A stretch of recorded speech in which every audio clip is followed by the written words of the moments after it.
कर्हे ते पुन्हा एकदा बिबट्या जेरबंद, अजूनही काही बिबटे असल्याचा संशय. कर्हे तालुका बागलाण येथे कमापीर बाबा डोंगर जवळील पोलीस पाटील चंद्रसिंग सोळंकी यांच्या मळ्याजवळ काल रात्री अजून एका बिबट्याला जेरबंद करण्यात आले. गेल्या जागी महिन्यापासून या परिसरात 3 बिबटे फिरत असल्याची चर्चा होती.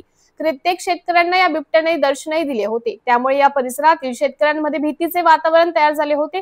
गेल्या 7 ते 8 दिवसांपूर्वीच एका बिबट्याला जेरबंद करण्यात वन विभागाला यश आले होते. तर आज या बिबट्याच्या या त्रिकुटातील दुसरा बिबट्याही जेरबंद झाला आहे. परिसरात या त्रिकुटाने मोठ्या प्रमाणात दहशत निर्माण केली होती. या बिबट्यांनी परिसरातील पोल्ट्री फार्मवर आपला मोर्चा वळवला होता.